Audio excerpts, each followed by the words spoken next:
Hey guys, today's video is going to be a little different than what I normally make. I'm cutting together an interview discussing the Borderlands 1 art style change with the developers over at Gearbox, and this video is going to be in the same style as my Gearbox's original Borderlands video. After the Borderlands 1 art style change, Gearbox attended GDC, or the Game Developers Conference, and discussed what went into changing the art style for the original Borderlands. And during the interview, they gave a bunch of great information and showed off tons of concept art. I am trimming down the panel though, because it was an hour, so I'm going to make it as short as possible and just get you guys what you want to see. But that being said, this is still going to be a two-part video. Part 2 will probably be going up tomorrow, and with that, let's get right into it. Okay, introductions. I am Mikey Newman, the creative director at Gearbox Software. This is Aaron Tebow, the VP of Development. Woo! And I'm dead. And and Brian Martell over here was the art director on Borderlands, and he's actually the vice president of the entire company. I am the Chief Creative Officer of Gearbox Software, and I was the art director for Borderlands. They can't hear you. Oh, you can't hear me? Yeah, they can hear him? Yeah. All right, Can you hear all right? Sort of. Okay. I'm also the co-founder of Gearbox Software, and, well, let's just get right into it. So, yeah, we decided to change the art style, as you know, pretty late in the production cycle. And we'll go through a little bit and kind of give you the timeline of where we did that. And by the 11th hour, we mean pretty late. So the high concept of Borderlands was pretty simple. At its highest level, it was Halo meets Diablo. Very simple. So we wanted to take the sort of action shooter, things that are in Halo and meet them with the sort of loot mechanic of Diablo. And so we'll begin the timeline here. Aaron, do you want to? Yeah, let me speak to this a bit. So Borderlands was really done, with the high concept as a back of the napkin type of deal. We found ourselves a great partner with 2K. They have a fantastic staff, and they understood that in order to really accomplish something that had been attempted before, but in order to really pull it off, it was going to take the right gestation period. And so the concept phase, you're really talking about just a very, very small number of people who are trying to figure out what the best of both worlds from the RPG and the shooter genres would be. How would you pull these together? And they did a number of small prototypes and things in concept. The prototype phase grew up to about 12 people, and they began building their core tech. You had a team who had just come off of Halo for PC, looking at the data-driven systems there, and wanting to take those and apply them with an Unreal-based game, which we had some familiarity with, in order to pull something off, but they still weren't quite sure what that was. We grew the team up to about 35, 40 people in the core team, along with our central group, to pull off this Leipzig demo that some of you may have seen. There was certainly video of that out there, and coincided with a Game Informer article. And we really hit the ground, staffing up the team to a full production size during the second development period. Which ended at the end of 2008. At that time, there were a lot of questions that we were asking. Did we have the game we wanted to ship, or did we want to try to do better? And then we made some decisions, and we went all in, full commitment on our final push to land it for September, October of 2009. And we really, really focused on having the highest quality that we could. We focused and we put everyone on it that we could in order to land this game. We're very proud of it, and this gives you, I think, a high-level view of production there. One thing you will notice on this slide, especially at the bottom there, is that even though we did all these things before, we kind of made our game in about a year, like the whole thing, which was pretty fascinating, I think, for us, because it put a lot of pressure on us, because we knew we wanted to ship Borderlands when it shipped. Yeah. And fortunately, we had a very solid code base. We had all of the core features already implemented, but it wasn't until fairly late that we finally understood what the game needed to be what it is now. So one of the things that I'd like to take you guys through is the sort of history of the Borderlands art direction. So we'll go through the whole cycle of where we went. At the very beginning, we created these style sheets, which I'll show you in a minute. And these style sheets were a way for us to kind of ideally build consensus within the group or within the teams. so that everybody would know. I mean, we started out with Halo meets Diablo. What exactly does that mean? So now we needed to ground it in something. So we wanted to start to create what the world was going to be.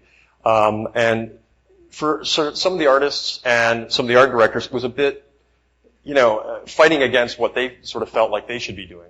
You're kind of questioning their abilities, if you will, to determine what exactly the look and feel is. So there was a little bit of questions on how was this actually going to work. So there we go. So this is the first board, and what we did at Gearbox was to bring everybody in the company and basically do a focus test and ask them what their opinions were about it, which one they thought was more applicable to the game, and this was the first one. What's interesting about this one to me is, and this is being done back in 2005, but if you look to all of the next-gen titles, the sort of desaturated look sort of came out of, proved out to be very similar to this particular slide. So this was our next sort of style sheet. In this case, we wanted to look at something that was sort of a retro styling, 1940s influenced technology. We were looking at things like machining Krieger, for example, of that. And we wanted to see whether we could kind of meld these things together to create something that, again, feels like Halo meets Diablo, but in this sort of strange world. This one, in hindsight, really reflects back on where we ended up. If you look at those key words and you think about Borderlands, I think this is pretty accurate to the feel that we get from both the art direction, the gameplay, all of those kind of things. And you can kind of see a little bit of the look kind of peeking through there. In this particular case, I think this is a bit like where, when you look at something like Gears of War, this is one of the kind of places that we could have gone. This is before we were really seeing Gears of War, but that kind of has that sort of like heavy, super soldier sort of feel. Still haven't seen a game that's really in this sort of look and feel, so if any of you want to kind of make something that has that sort of high-tech anime, Ghost in the Shell look, please do. And we didn't really expect that we would ever actually do this, but we wanted to kind of go through the whole gamut of what sci-fi would look like. Because we knew we wanted it to be a sci-fi game. We knew we wanted it to be out in some fringes of the universe. And what's kind of funny about that creature on the right is we'll probably want to, use him for Borderlands 2. He's the testicle monster. We've got all the vagina monsters in the game, so. This one I think is kind of interesting because when you look at Mass Effect, this is well before we saw Mass Effect, I think we can kind of see where they ended up. And it's an interesting approach, and you kind of look at all the different samples of things that we were looking at. You can even see one of their aliens looks pretty similar to that, and that was from, I think CG Society, somebody did that. This is what we like to call high sci-fi. When people think about high fantasy, they're thinking about Dungeons and Dragons, and they're thinking about the World of Warcraft type of stuff. I think this is kind of speaking to that from a design standpoint. And then we didn't really expect that we would end up here, although I think you can see some elements of our extreme characters that kind of came through. Later when I show you where we were sort of going back and looking at where we were, I definitely went back and looked at these images. I'm looking at the concept art and all those kind of things. So all of this is having an impact on what our original ideas were for where Borderlands should go. This is what we ended up picking. And I'll show you some examples in a bit, and you'll start to see that the sort of characters have a little bit of this. You look at the runner that's in the game, and you can see that it has a little bit of that retro styling. Some of the buildings and things like that you see in Firestone, they're all sort of generated from this original idea. So where was the game up to this point? We had gone through, as Aaron was talking about, these sort of early greenlight sessions and those kind of things. We call this our brown period. This is our brown period. See? Yeah. So what I want to show you in these, though, is what you can start to see the roots of where we ended up, right? You can start to see that, we've got Roland, we've got Mordecai, we've got even our bandits here. We've got our sort of extreme effects, that later come into the game. Crazy emissive effects on all our weapons. This guy stayed through the whole history. This is our crazy psycho bandit, right? With his pizza cutter? I never quite understood what that was. But his extreme pizza cutter of death. Does he work at Domino's and he's just really angry? But we ended up really just needing to ink this guy later. But he's, on the cover of our box. Then we also use something that we call a kit bashed aesthetic. I mean, if you played the game, then you can see where we're using assets over and over again. And we kind of put that into the fiction. You've got these bandits and they're doing this stuff. But we use this technique, and you get it from sort of the Star Wars, kit bash technique of putting model pieces all over the outside of these ships and things like that. And this, I don't really know what was wrong with that barrel, but curved barrel with a saddle on top. But here, you can again see, this is our super loot chest of awesome. It made it all the way through the game. And again, everything was still very brown. So now we had to ask ourselves, what are we going to do? If we're going to be going this direction, then we have the problem of the economy of production, right? How are we going to make all of this look really good? How will it be received looking like it was looking? Would it be just considered a poor man's Rage, where, Rage is, these guys have great assets, are looking really beautiful. They're in a post-apocalyptic world. Fallout's in a post-apocalyptic world. That's kind of us, but we're, up in a sci-fi area, out in space somewhere. But at the same time, they're all kind of feeling very similar. So as an independent studio, we don't have the option of just throwing tons of people on there, but we can be very dynamic. And we don't have massive amounts of capital to kind of throw at the problem. So we have to get a little bit creative. So the game was in trouble, but we weren't going to shoot it in the head. Color! This was sort of, when we're talking about the brown phase, this is a bit how I think it felt internally on the team. You can see that if you look at him, he's grabbing her knife, and she's grabbing his gun there. So, not a great time. So, frankly, the game actually felt really good. I mean, we were having a lot of fun, like Mike was saying. The systems were solid. The action was over the top, and this, in fact, was one of the problems. And we had this little bit of art quality inconsistency. And there was an incongruence in this idea of this over-the-top action. So, for example, one of the things about this is the jump height. At the time, we were able to jump like 12 feet in the air, but you've got these very realistic characters doing that. That was kind of what I mean by some of the incongruence there. So again, this is what I was talking about. We've got crazy vagina monsters, we've got massive extreme boss monsters, psycho bandits, extreme jump height. And it's the jump height that really kind of was that impetus for, wait a minute, we really just need something more crazy than this. And so we started to look back. So we started to look back at the game, looking back at where we wanted it to go, and find out where the levels were. So we're doing a lot of playing and really thinking about it. So we needed a purple cow. So for the game, if it's very brown, it's not very interesting. This guy, Seth Godin, wrote a book on marketing called The Purple Cow, Be Remarkable or Be Invisible. And frankly, that's where we felt like we were just being invisible. So his idea was that, if you're driving through France, you're seeing these beautiful cows, everything's amazing. After about an hour, they get boring. But if a purple cow was there, boy, that would be exciting. So that was kind of the idea, is that we needed to find our purple cow. So I went back and I really looked through all of our concept art. And if you look back at this with hindsight, you can start to see the sort of feel that we ended up getting with the actual assets. You can also see that some of these things, this sort of technology, this retro technology, was a little crazy, right? It was a little over the top.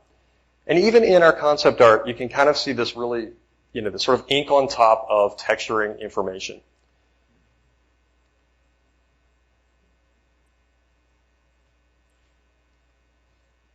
So the runner, that obviously made it all the way through. This is our loot chest.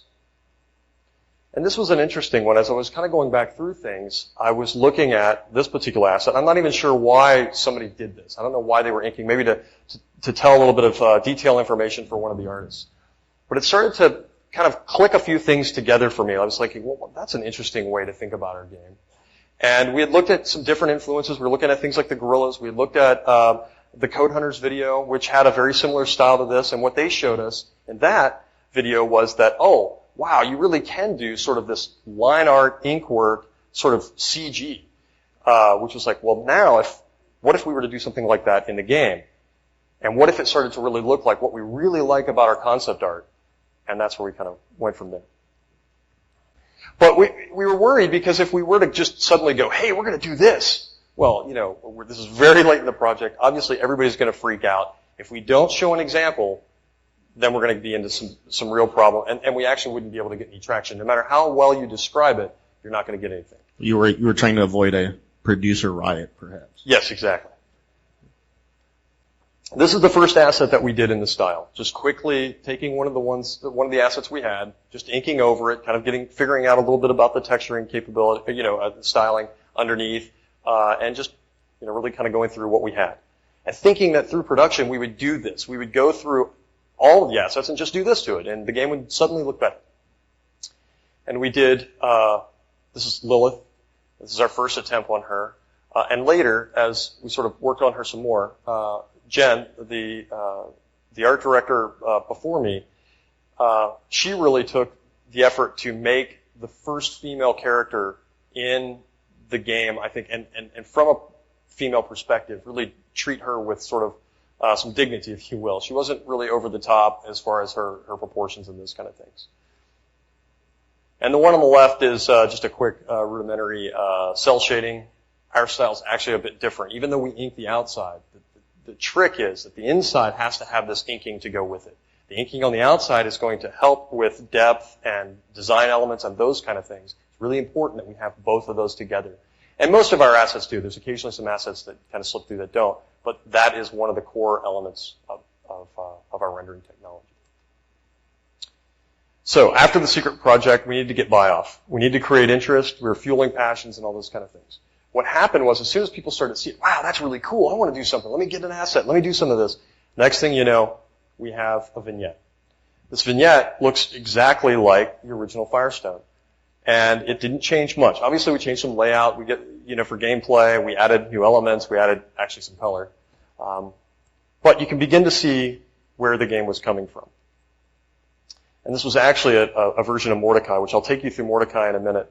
But this was trying to do a realistic proportioned character in this particular inking style. And it really didn't work for us. He's kind of neat, but he's a bit, We knew that there was an inherent risk in what we were thinking and wanted to bring to 2K. We thought that we were really, really on to something. I'll tell you that internally, some of us began to learn about what was being pitched by Brian and the team that was working with him on the secret prototype. We were very, very nervous about the production ramifications here. Randy pretty much at the top of that list and was very skeptical. But we got together and we looked at it and we talked through the implications and we were really blown away and we really, really believed in this. Randy was completely on board and was eager to get out to the 2K office and talk with the team there to see what their reaction was. We were ready to be committed either way with what we had, but believing that what we had meant that we were going to have to redouble our efforts to make that good, or hopefully to get buy-in to this new idea and to get the buy-off in what all of it would mean within 2K. And as you know, once Randy showed it. The team there at 2K, they loved it. And, from production to marketing to everyone that saw it, they were ready to be believers right there with us. But, once they said, great, you've showed us something, we believe in it, prove that you can do it, well, then it was up to us to show that we could. And then some real thinking had to start about how we would pull that off, being that we were 3/4 of the way through the project. Yep.